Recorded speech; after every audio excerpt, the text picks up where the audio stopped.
Breaking Bad is an epic modern underdog story. Throughout its 5 seasons, Walter White climbed from a pitiful physics teacher to the kingpin of a drug empire, resulting in one of the greatest stories in television history. What's most memorable about Breaking Bad is how creative Walter's solutions were to get out of every single hole he dug himself into. When a character is left with nowhere to run, a bad writer will magically save them in an unfair, illogical manner that makes the audience feel cheated. Breaking Bad, however, does the opposite. Whenever things are going well for Walter, the writers always add something that closes the walls in on him. Yet he always clawed his way out on top. Today I'm going to analyze every single time Walter outsmarted his opponent and highlight his use of one of my favorite tools: strategy. In previous videos, I've introduced my philosophy on fight scenes. I think there are 4 different types of fight scenes, each with right and wrong ways to write them. To figure out which category a fight lands in, you just have to ask how strong the winner is and how strong the loser is. When a weak opponent wins against a strong opponent, I call it a David vs. Goliath matchup. To pass my requirements, a David vs. Goliath fight must be won with strategy. A David can never just overpower a Goliath. As a 50-year-old man with lung cancer, a high school teacher's salary, and more fingers than friends, there isn't a single character in the entire show that Walter could ever defeat by overpowering them. He is in every sense of the word an underdog. But what he lacks in physical strength, he more than compensates for with his strategic brilliance. A tool I've used in the past to analyze my David vs. Goliath matchups is a list I call my 5 S's of strategy. These are 5 tactics that a weaker character can use to help even the odds in a fight and hopefully get an advantage. They are synergy, surroundings, sneak attack, sacrifice, and spot of weakness. Using synergy means combining multiple parts to create a whole greater than their sum. In this context, synergy is synonymous with chemistry. I'm sure you can see how Walter excels at this. Using surroundings means to use the environment to an advantage. Besides the 2 parties fighting, the environment is often the third variable that can completely change the dynamics. A sneak attack is pretty self-explanatory. It just means attacking when it's not expected.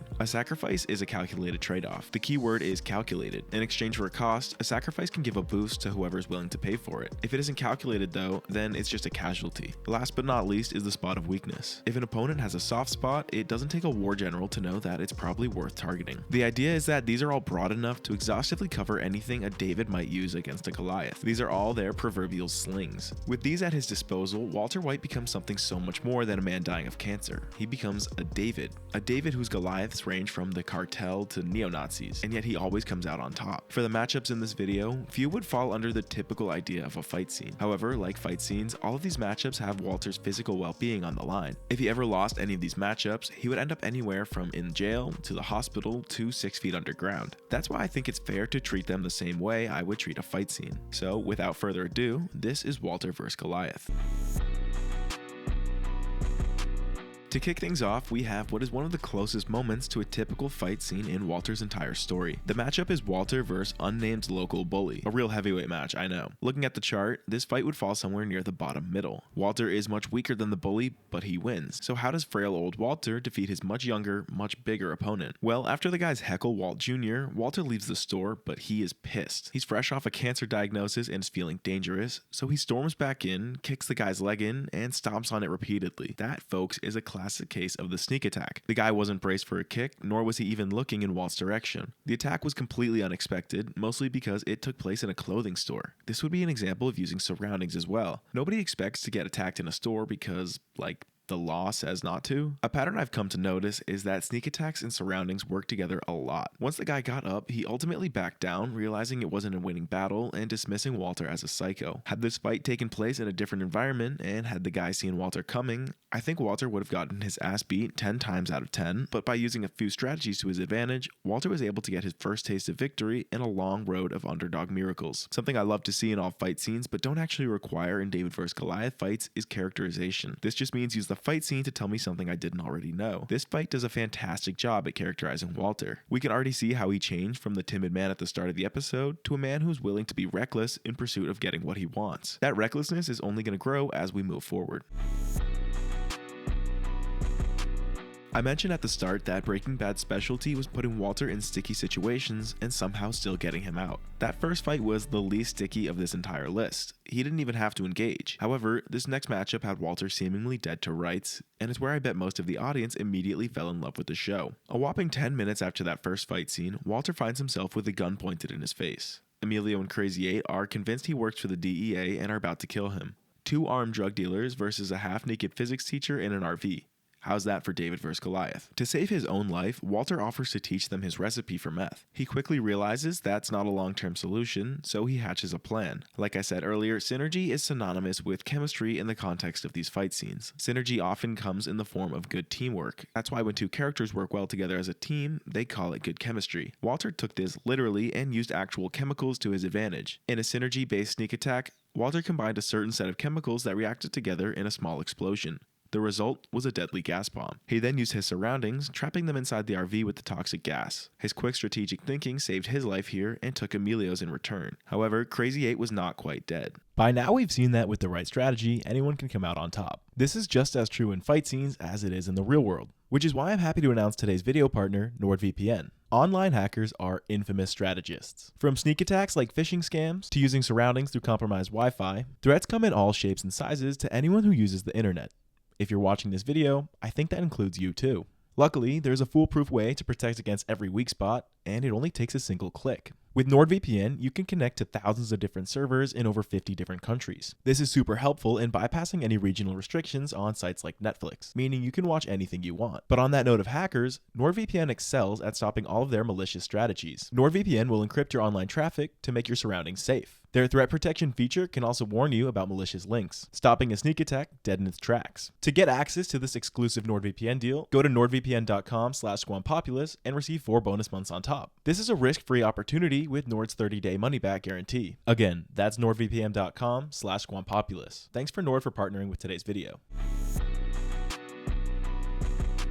Crazy 8 had somehow barely survived the gas attack from episode 1 and was now being kept in Jesse's basement, chained to a pole. Not exactly the biggest threat to Walter, I will admit. However, he is armed with a makeshift blade from a dinner plate. Walter was aware of this and knew there would only be one person to walk out of this confrontation alive. So where does this fight fall on the chart? Crazy 8's strength is certainly slashed here considering his limited mobility and physical well-being, but his weapon is no joke. Walter has a clear advantage in that he can move around and knows exactly about Crazy 8's plot to kill him, but the list ends there. I think that this fight is the one exception on this list. Rather than a David vs. Goliath fight, this would fall under my toss-up category. The only real difference is that I want either characterization or strategy, and since this is Breaking Bad, we get both. After calling him out on his plan, Walter grabs the chain in an attempt to strangle Crazy 8, who desperately swings the blade back, hoping to connect. Neither party is really getting anywhere. Walter just doesn't have enough leverage while maintaining his distance. This requires strategy. In a sacrifice, he presses his leg up against the pole, enabling him to get more power. However, this means he's within range of Crazy 8, who stabs him multiple times in the leg. Finally, enough time has passed and Crazy 8 dies. This was a calculated trade-off. Walter knew it was going to hurt and he paid the price anyway. This also marks a pivotal character-defining moment. Walter was so close to freeing Crazy 8, knowing that he didn't have what it took to kill a person. Together, they chatted, ate, and bonded over beers. However, once he knew Crazy 8's true intentions, he was forced to choose between their two lives and he chose himself.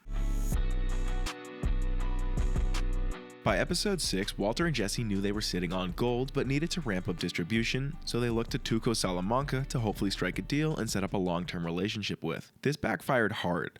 Tuco brutally beat up Jesse and stole $35,000 worth of their meth. So now, not only were they without a distributor, but they were $35,000 lighter than they were before. This set up the next matchup, Walter vs. Tuco. As we're going to see more and more, Walter gets into impossibly tight corners. In this case, he walked himself right into the lion's den. Not only were Tuco and his men significantly physically stronger, they were also armed as well. Clear David vs. Goliath. But David certainly brought himself a sling. Tuco couldn't believe that Walter would walk in and demand him to accept the deal. After all, Tuco hospitalized the last guy that tried that. But Walter revealed that he was not actually unarmed. In another synergistic sneak attack using a chemical reaction, Walter put on a display of what he was actually carrying. He threw mercury fulminate onto the ground, creating a massive explosion. In the chaos, he grabbed the rest of his stash, signaling to Tuco that he was willing to kill everyone there if he had to. This was checkmate. Tuco had no choice but to accept the deal, and he ultimately respected Walter for making that gamble. That was the last matchup of Season 1. These 4 instances each showed remarkably creative solutions, and started Walter's iconic climb from a scrappy underdog to a strategic mastermind. Things were escalating quickly, and Walter and Jesse were now deep in the drug business. This came with being deep in danger. Following the disappearance of Gonzo, Tuco had the two trapped in his house with him, and his trust of them was already low considering the threat of the police. Their attempts at poisoning him also backfired. Hector saw them and warned Tuco, and before they knew it, they were outside his house just feet away from their would-be grave. So, where would I put this on the chart? Tuco is a well-established cartel member, a physical beast, and holding an assault rifle. Walter doesn't have Mercury Fulminate to save him this time. This might be the least fair matchup this far. However, Walter and Jesse do still have strategy on their side. Walter notices that Jesse found a rock in the ground, also known as surroundings. That's why he then decides to take Tuco's attention off Jesse by taunting him. Going for Tuco's ego is like going for his weak spot. It works perfectly, setting up an opportunity for Jesse to sneak attack. Jesse hits Tuco in the head with the rock, knocking him to the ground. Walter then grabs the rifle and tries to line up a shot while Jesse and Tuco brawl. He never gets a shot off though, it's Jesse who does. Jesse grabbed Tuco's pistol from his belt and shot him in the torso, enabling the two to get away. I guess the pistol grab would also fall in the sneak attack section, but I'll admit it wasn't the most brilliant strategy I've ever seen. It was kind of just given to him. The real star of the fight was the taunting play that set up the rock hit. After the fight concluded, Walter chose to let Tuco bleed rather than finish him. This is a pretty key moment of characterization, showing just how merciless Walter can be. This next matchup that Walter finds himself in is far from a typical fight scene, but considering it's a life and death situation where he uses strategy to survive, I figured I would include it. The two find themselves stranded in the middle of the desert with a dead RV. They have very little resources, their SOS failed them, and if they can't get the car working soon, they'll both be dead in just a few days. The matchup at hand is Walter and Jesse versus the indiscriminate Mother Nature. Walter himself accepts defeat, understanding just how dire the situation they are in is. Jesse, however, isn't done brainstorming. When he suggests building a new battery, Walter lights up. At this point, we all know some brilliant chemistry is about to go down. He gives an explanation to Jesse about what they're actually doing on a chemical level, but Jesse, I, and probably you too, all have no clue what it actually means. Liar. What matters is that we trust it's going to work because we trust the synergy of the chemicals, and work it does. They successfully jumpstart the RV, enabling them to drive back home, defeating Mother Nature, this time at least. That concludes the matchups for Season 2. While he only found himself in 2 life or death situations in this season, Walter had dug himself a lot deeper into the dangerous world of the drug business, and this was going to come back with plenty more danger. The next claustrophobic situation Walter ends up in is once again in the confines of the RV. The RV is incriminating evidence that can easily get the two of them sent to jail, so naturally Walter looks to destroy it. However, Jesse isn't on the same page as Walter and arrives at the junkyard to stop him. This brings Hank into the equation, the last person in the world that Walter wants to see right now. Trapped in the RV, Walter and Jesse need to get Hank out of there before he gets inside. They do get help from the lot owner, who reminds Hank that he needs a warrant. This is about the closest thing Walter ever gets to a Deus Ex Machina, but all it really does is buy him a little time to think. By now I hope you realize that what ultimately saves him is strategy. Walter enters the think tank for a bit and ultimately realizes his only way out. And oh my god, is it a brutal solution. At this moment, there's no surroundings that they can use to their advantage. There's no combination of chemicals that Walt can synergize to magically get Hank to leave. What he has to do is attack Hank's weak spot, and Hank's weak spot is Marie. Suddenly, Hank gets a call informing him that Marie was in an accident and is being airlifted to the hospital. In a distraught panic, he beelines out of the junkyard. This gives the duo the time they need to destroy the RV. I think it's fair to call this a sneak attack because of the deceptive nature. I also think you could call this a sacrifice because you can see the remorse in Walter's expression as he knows what he has to do. He sacrificed any morals that he may still have had in order to get out of this situation freely. As we know, the call was a fake. Walter called Saul to get it done. A future cost that was not calculated was the beating that Hank delivered to Jesse at the end of that episode. While I think this is more of a casualty than a sacrifice, this won't be the last time Walter pays for his safety at the expense of other people, which is a perfect segue into our next matchup.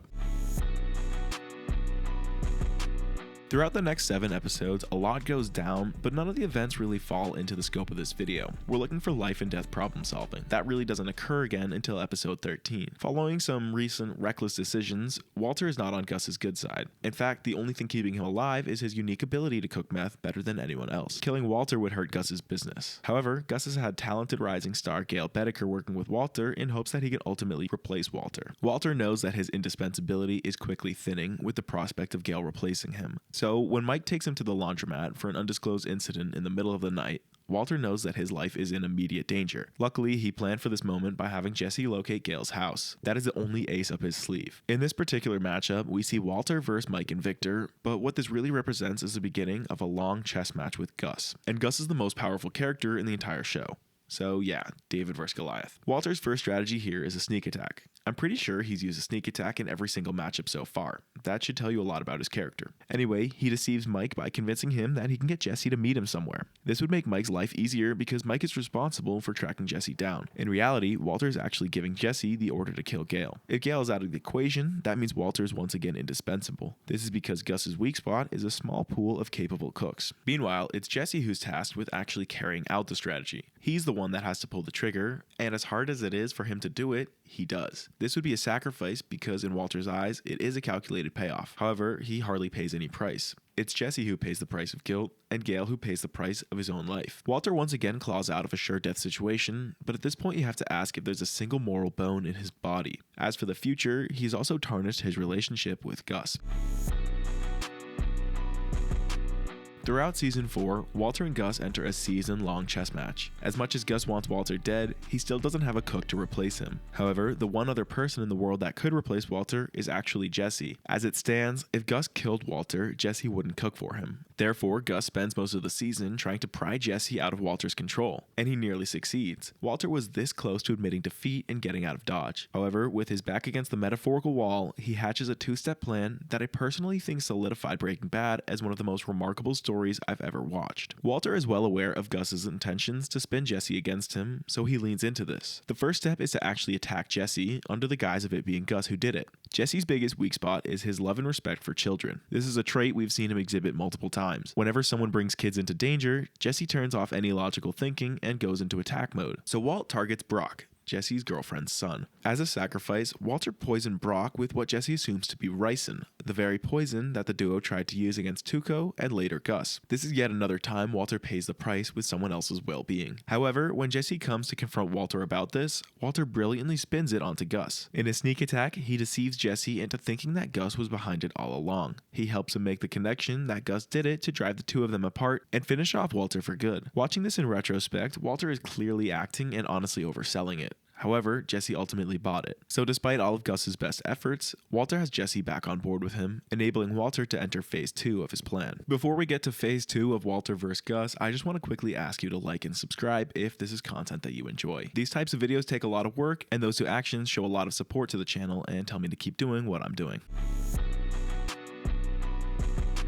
With Jesse back on board, Walter can now focus his efforts on killing Gus. At first, he tries to eliminate Gus by exploding his car. However, Gus can sense danger and decides not to re-enter his vehicle, spoiling Walter's plans. Remember, Gus is the single strongest character in the show, and it's going to take more than a simple car bomb to defeat him. Walter's strategy needs to be flawless. What may be Gustavo Fring's greatest motivation is his hatred for Hector Salamanca. Hector had killed Gus's partner, and for that, Gus always sought revenge. This was Walter's way out. The first step in this plan was to bait Gus to visit Hector's nursing home. This was achieved under the lie that Hector had been ratting out to the police. This deception falls under sneak attack. Gus saw this as an opportunity to finally deliver the killing blow to Hector. Once Gus arrived at Hector's room, however, the trap was already in motion. In another sneak attack, Walter had rigged the bomb to Hector's signature bell. This is why the bomb went undetected by Tyrus's scan. Finally, in yet another sacrifice using somebody else, the bomb tore the room apart, killing all three men, concluding Walter and Gus's season-long face-off. His plan in those last few episodes is nothing short of genius and helps him defeat the show's greatest Goliath in Gus.